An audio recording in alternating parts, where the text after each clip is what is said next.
So in this video, we're going to take a look at some ceramic 8080 processors from back in the 70s. I've got two here in this picture. This is the oldest one I've got. Looks to be a National Semiconductor part from, I interpret as second week of 73. Most likely, I guess I could make that 32nd week. I don't know. It's got to be second week of 73. I believe this is the oldest one I have. I've got two like this one from 74 that the markings are identical on. In the video coming up, you'll notice that there's some solder on this pin here. This pin had been broken off the device, and I've taken an IC leg from another IC and soldered it on here. These two parts from 74 both had missing pins, so that's what you're seeing there. So anyhow, there's a look at the two processors.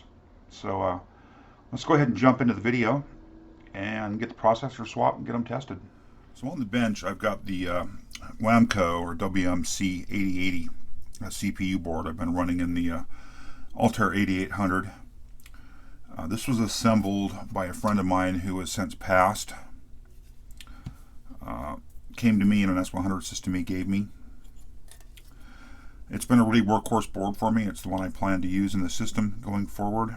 The reproduction processor board's nice, but it's just much nicer to me to have a truly generic board. This has got an 8080A in it. It's in a plastic package. It looks like it was probably third week of 81 for manufacturer. And I'd like to get a ceramic part in instead. And I've got three ceramic 8080As in my chip collection. I've got one from 73 and two from 74. All of these have these rather delicate pins on the packages, and I don't know how well you can see this. I don't know if they're soldered on or if they're spot welded. I'm not exactly sure how they are, but these pins end up being really delicate. They're easy to break. Two of the parts in my collection actually have broken pins, and you may be able to see on the third pin in here, there's an IC leg from a different chip sitting there that I need to solder on. So I'm going to leave these processors in this carrier socket, and I'll plug them into the board in the socket, socket into socket, and that will help protect the pins. This one's also got a missing pin right here that I'm going to tack solder as well. And hopefully it'll become a working part. None of these are tested. They've been in my collection for ages and ages. I don't honestly know if they're good CPUs or not, but I'm going to do the work here to find out. So let's see if we can actually get this to take some solder. Actually, I need to find a better pair of glasses for this. Not those. These.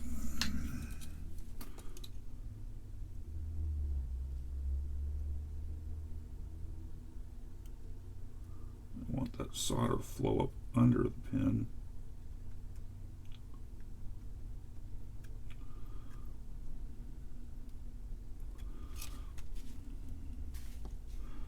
Not sure that worked.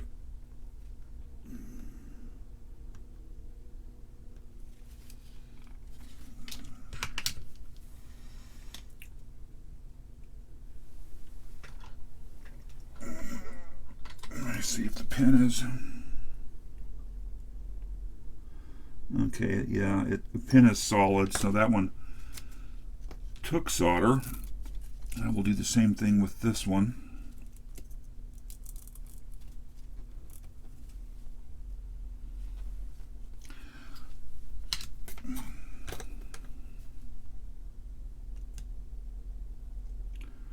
Yeah, I've had issues over the years with these chips in these kind of ceramic packages having pins break off. It looks like I've got a good connection as well. Yeah, the pin doesn't move. So, and finally, we're just going to put this part from 73 into a socket to protect the pins, and then from now on I'll use that socket as essentially a carrier for it.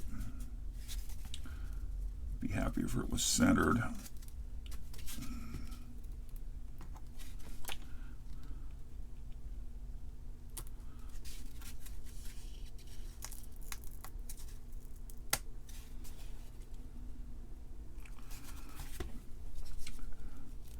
again, these parts will live hopefully in these sockets, as long as I don't break a pin off the socket.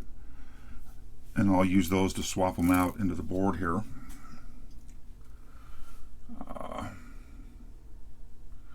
Don't see my chip puller laying around here.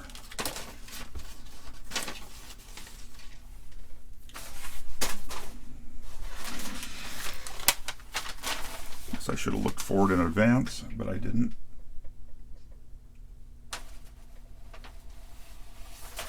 Parts end up in too many places as too many projects get worked on.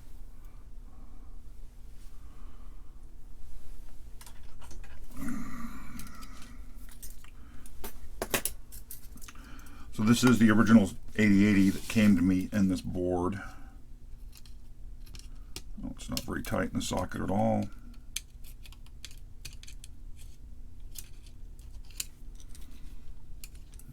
Kind of says that socket isn't that high quality, as easy as that came out. So we'll take the part from 73,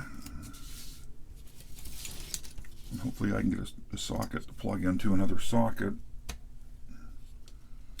Well, and go put this in the machine and power it up. And if it tests good, I will test all three. And we'll see where we'll end up. I just think it'll be a much nicer at VCF to actually have a white ceramic 8080 in the socket. I think it'll just make for a little bit better presentation. Not that anybody will really notice, but it's what I want to do, and it's what I'm going to do. So I guess next step here is we move downstairs, put the system back together, and see if it'll boot and run, and we'll go from there. So I've got the 8080 from 73 in the CPU card, and it's installed in the system. I've got Term open here, and we'll bring up the power. Oops, bumped the camera. Reset the machine. We'll examine F800 and do a run, and the Altmon prompt comes up. So that's a really good indication that that CPU from 73 is working. Get the window focus here. Test. We'll just do 0000 to 3FFF. Test the bottom 16K RAM. And the system seems to be running. That's a really good sign. So looks like that processor from 73 is probably a good processor. So the next test here, go ahead and stop the machine. Power up floppy drives. And we'll see if we can boot CPM. FF00. CPM bootloader, and we've booted CPM. Very nice. Exercise the system a bit here.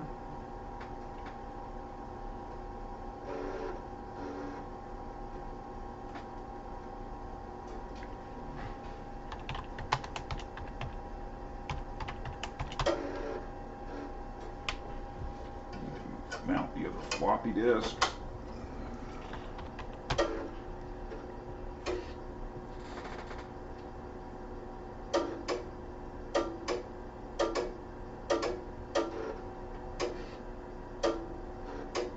Now this is a really good sign. The system is running. We've got floppy access, etc. So at least from a short-term standpoint, that's a good CPU. Whether it's got thermal issues or anything like that, we'll find out. So I'm not going to swap in CPU 2, and we'll give it another try. So I've got the second CPU swapped in, and let's just go ahead and do some basic tests here. Let's run Altmon. And I didn't get a prompt on the machine. Over here in Term. Stop. Let's see. F800. Reset. Examine.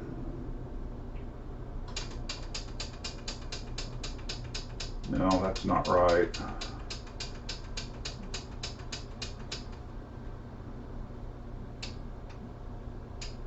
Reset. Examine. Yeah, it's not seeing the ROM code correctly here. So there's really nothing for it to run. So I believe that CPU is bad, based on what I'm seeing here. I should be able to actually go up to F8 and examine.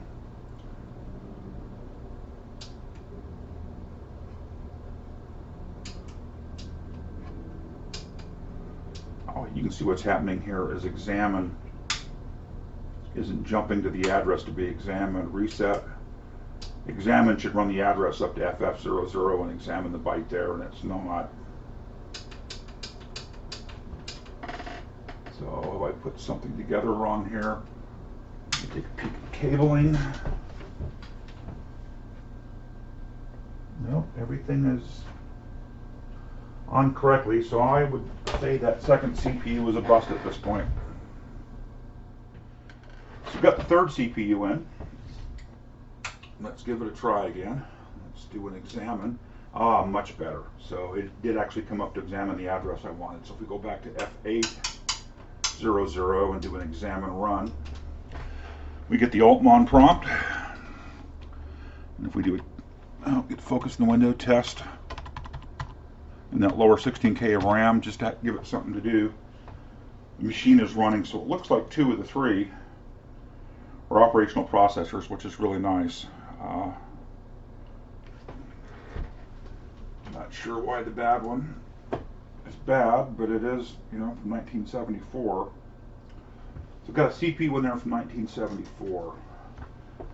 So that makes it what? 26, 36, 46 years old. Yeah, 46-year-old CPU in the machine. And the machine is running. So let's go ahead and stop boot CPM. Fire the floppy drives back up.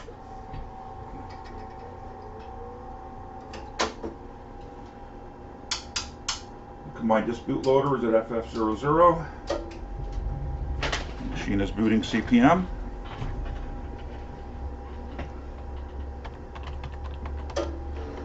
Well, 2 out of 3 working ceramic 8080s is not bad.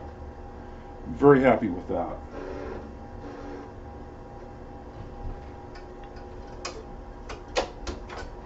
Oops.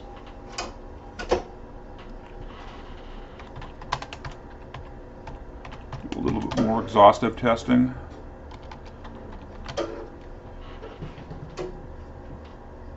And I'm bringing out a little program that exercises the floppy drives, reads and writes files. So very happy with this. That's a very good sign.